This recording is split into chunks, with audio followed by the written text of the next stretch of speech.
स्वागत है आप सबका जेन्स गवर्नमेंट एग्जाम्स एकेडमी में। मेरा नाम है प्रखर जैन और आप देखना शुरू कर चुके हैं the daily current affair show. आइए देखते हैं 2 अगस्त 2020 की मुख्य खबरें। सबसे पहले खबर है आईसीआईसीआई ने प्रू अल्फा को वॉल्यूम 30 ईटीएफ लॉन्च किया। आईसीआईसीआई प्रूडेंशियल म्यूचुअल फंड ने ICICI prudential alpha low volume 30 ETF एक open ended index exchange traded fund tracking Nifty alpha low volatility 30 index launch करने की घोषणा की है।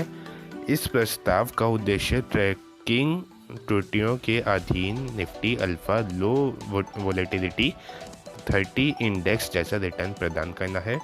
नया फंड ऑफर 3 अगस्त को खुलेगा और 10 अगस्त को बंद होगा। अगली खबर है पूर्व केंद्रीय गृह सचिव का निधन। पूर्व केंद्रीय गृह सचिव राम प्रधान का जुलाई 2020 में निधन हो गया। उन्होंने प्रधानमंत्री राजीव गांधी के कार्यकाल में अरुणाचल प्रदेश के राज्यपाल के रूप में कार्य किया। उन्होंने असम समझौते और मिजोरम शांति समझौते पर हस्ताक्षर करने में एक प्रमुख भूमिका निभाई। पिछले कुछ वर्षों में प्रधान ने मुंबई में YB चव्हाण प्रतिष्ठान के ट्रस्टी के रूप में कार्य किया था। उन्होंने दिसंबर 2008 में गठित 2 सदस्यीय समिति का भी नेतृत्व किया। अगली खबर है नितिन गडकरी ने अपस्ट्रीम कैरिजवे का उद्घाटन किया। सड़क परिवहन और राजगृह मंत्री नितिन गडकरी ने बिहार में गंगा नदी पर महात्मा गांधी सेतु के अपस्ट्रीम कैरिजवे का उद्घाटन किया। 5.5 किलोमीटर लंबा 4 लेन पुल पटना और हाजीपुर के बीच नेशनल हाईवे 19 पर स्थित है। इसका निर्माण 1742 करोड़ रुपए की लागत से किया जा रहा है। इसमें नए स्टील डेक सुपरस्ट्रक्चर द्वारा पुराने पुल के मौजूदा कंक्रीट सुपरस्ट्रक्चर को बदलना शामिल है। अगली खबर है एक अभियान शुरू करेगा मध्य प्रदेश। मध्य प्रदेश के कई जिलों में 1 अगस्त से 15 अगस्त 2020 तक एक मास्क अनेक जिंदगी, जिसका अर्थ है एक मास्क और बहुत जिंदगियां नामक एक जन जागरूकता अभियान चलाया जाएगा।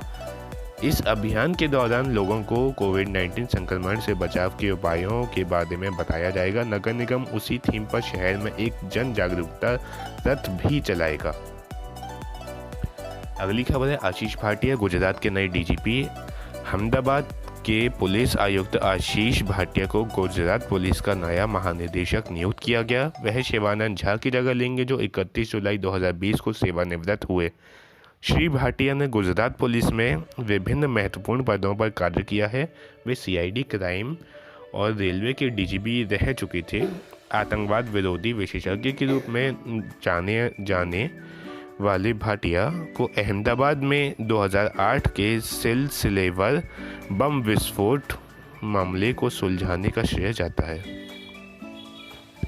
अगली खबर है सरकार ने अंतर्राष्ट्रीय उड़ानों पर प्रतिबंध बढ़ाया। सरकार ने कोरोना वायरस महामारी के बीच 31 अगस्त 2020 तक अंतर्राष्ट्रीय उड़ानों पर प्रतिबंध लगा दिया है। हालांकि यह प्रतिबंध अंतर्राष्ट्रीय ऑल कार्गो संचालन और उड़ानों के लिए लागू नहीं होगा जो विशेष रूप से डीजीसीए द्वारा अनुमोदित हैं। भारत ने राष्ट्रीय तालाबंदी की घोषणा से ठीक पहले 22 मार्च 2020 को पहली बार अंतर्राष्ट्रीय उड़ानों को निलंबित कर दिया था। अगली खबर है माईगोव एक लोगो डिजाइन प्रतियोगिता आयोजित करेगा। MyGov.in प्लेटफॉर्म ने अपने वेबसाइट पर आत्मनिर्भर भारत लोगो डिजाइन कंटेस्ट शुरू किया है। भारत नागरिक ऑनलाइन माध्यम से बिना किसी परेशानी के अपनी प्रविष्टियां जमा कर सकते हैं। प्रविष्टियां जमा करने की अंतिम तिथि 5 अगस्त 2020 को सुबह 11:45 बजे तक है। विजेता लोगों को 25,000 रुपये का नकद पुरस्कार दिया जाएगा। माईगोव प्रधानमंत्री नरेंद्र मोदी द्वारा शुरू किया गया एक नागरिक जुड़ाव मंच है। अगली खबर है मलयालम अभिनेता अनिल मुरली का निधन। मलयालम अभिनेता अनिल मुरली का जुलाई 2020 में निधन हो गया। छोटे पर्दे पर काम करने के बाद अनिल मुरली ने 1993 में कन्याकुमारी यल ओदू कविता के साथ सिल्वर स्क्रीन पर शुरुआत की। उन्होंने मलयालम, तमिल और तेलुगु फिल्म उद्योगों में 200 से अधिक फिल्मों में अभिनय किया। अभिनेता को लायन, बलरामबनम, थरादस, महासमुद्रम, नेरियन सीबीआई, जुलाई 4 आदि जैसी फिल्मों में उनकी भूमिकाओं के लिए जाना जाता था। अगली खबर है ताइवान के पूर्व राष्ट्रपति ली तेंग हुई का निधन। ताइवान के पूर्व राष्ट्रपति ली तेंग हुई, जिन्हें ताइवान के लोकतंत्र का पिता माना जाता है, का जुलाई 2020 में निधन हो गया। उन्होंने 1988 से 2000 तक ताइवान के राष्ट्रपति के रूप में कार्य किया। पूर्ववर्ती चियांग चिंग कुओ की मृत्यु के बाद वह 1988 में राष्ट्रपति बने थे। 1996 में ताइवान ने पहला प्रत्यक्ष राष्ट्रपति चुनाव उन्हें लोकतांत्रिक रूप से दूसरे कार्यकाल के लिए एक शानदार जीत के साथ चुना गया था। अगली खबर है हमीद बाकायोको आइवरी कोस्ट के प्रधानमंत्री बने। एमादू गोन कुलीबली की अचानक मौत के बाद से अंतरिम प्रधानमंत्री के रूप में कार्य करने के बाद आइवरी कोस्ट के रक्षा मंत्री हमीद बाकायोको को प्रधानमंत्री नामित किया गया। राष्ट्रपति एलासेन और टारा के करीबी सहयोगी और शासन के एक स्तंभ माने जाने वाले बाकायोको 2017 के बीच से रक्षा विभाग संभाल रहे हैं। वह 2018 में पश्चिम अफ्रीकी देश के सबसे अधिक आबादी वाले जिलों में से एक अबोबा के मेयर भी हैं। अगली खबर है चयन समिति में वीरेंद्र सहवाग। 2020 के राष्ट्रीय खेल पुरस्कार विजेताओं का चयन करने के लिए खेल मंत्रालय द्वारा गठित 12 सदस्यीय समिति में वीरेंद्र सहवाग और हॉकी के दिग्गज सरदार सिंह को भी शामिल किया गया। समिति की अध्यक्षता सुप्रीम कोर्ट की सेवानिवृत्त जस्टिस मुकुंदकम शर्मा करेंगे। इसके अलावा पैनल में पैरालंपिक रजत विजेता दीपा मलिक भी हैं। अगली खबर है बील शतरंज उत्सव। हरिकृष्णा ने दूसरा स्थान हासिल किया। पांड्याला हरिकृष्णा ने स्विट्जरलैंड के बील अंतर्राष्ट्रीय शतरंज महोत्सव का शास्त्रीय आयोजन जीता, लेकिन कुल मिलाकर दूसरे स्थान पर रहे। यह कोरोना वायरस संकट द्वारा विश्व खेल पर असर डालने के बाद पहले बड़े शतरंज टूर्नामेंट में विश्व नंबर 26 का एक अच्छा प्रदर्शन था। पोलैंड के रेडोस्लाव वोजेक 37 अंकों के साथ पहले स्थान पर रहे थे। अगली खबर है केवीआईसी उत्पादों को प्राप्त करेगी आईटीबीपी। भारत तिब्बत सीमा पुलिस आईटीबीपी ने खादी और ग्रामोद्योग आयोग केवीआईसी के साथ आपूर्ति प्राप्त करने के लिए एक समझौते पर हस्ताक्षर किए हैं। स्वदेशी उत्पादों को बढ़ावा देने के लिए इस तरह के समझौते पर हस्ताक्षर करने वाली केंद्रीय सशस्त्र पुलिस बलों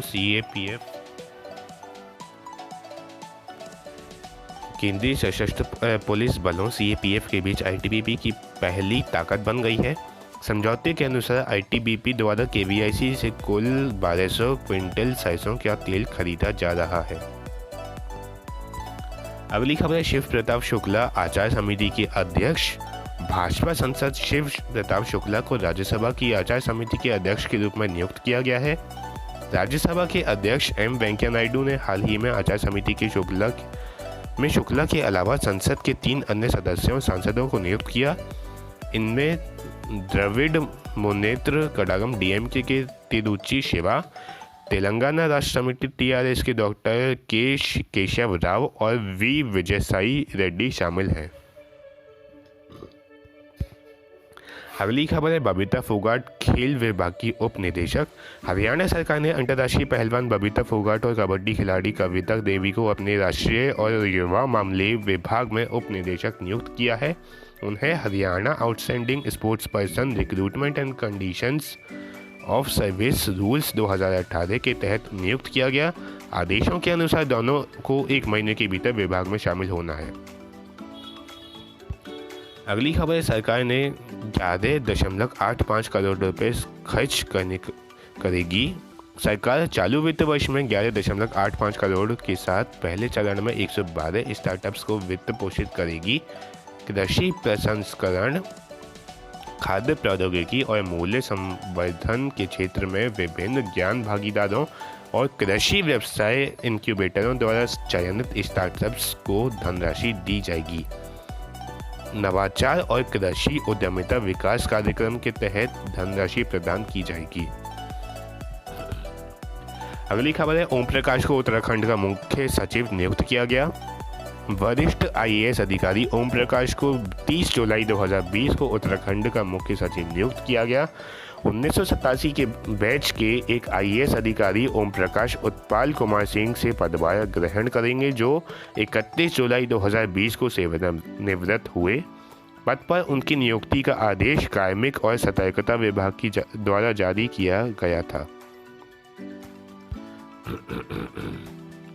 अगली खबर है, एसएन राजेश्वरी ओरिएंटल इंश्योरेंस की सीएमडी।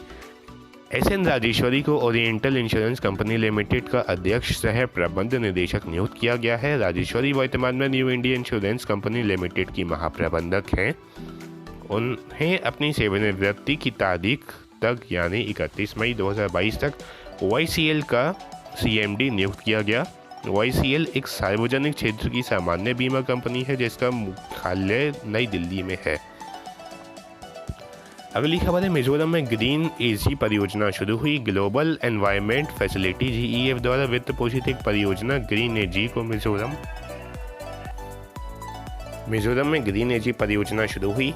ग्लोबल एनवायरनमेंट फैसिलिटी द्वारा वित्त एक परियोजना ग्रीन एजी के मिजोरम में लॉन्च किया गया। इसका उद्देश्य देश की खाद्य सुरक्षा और किसानों की आय से समझौता किए बिना भारतीय कृषि के एक स्थायी परिवर्तन को उत्प्रेरित करना है। मिजोरम उन 5 भारतीय राज्यों में शामिल है जहां इस परियोजना को लागू किया जाएगा। अन्य 4 राज्य मध्य प्रदेश, उड़ीसा, राजस्थान और उत्तराखंड हैं। अगली खबर है, जिन लिक्विन एशियन इंफ्रास्ट्रक्चर इन्वेस्टमेंट बैंक के अध्यक्ष के रूप में फिर से नियुक्त। जिन लिकुन को बैंक के बोर्ड ऑफ गवर्नर्स द्वारा एशियाई अवसंरचना निवेश बैंक AIIB के अध्यक्ष के रूप में दूसरे कार्यकाल के लिए चुना गया है।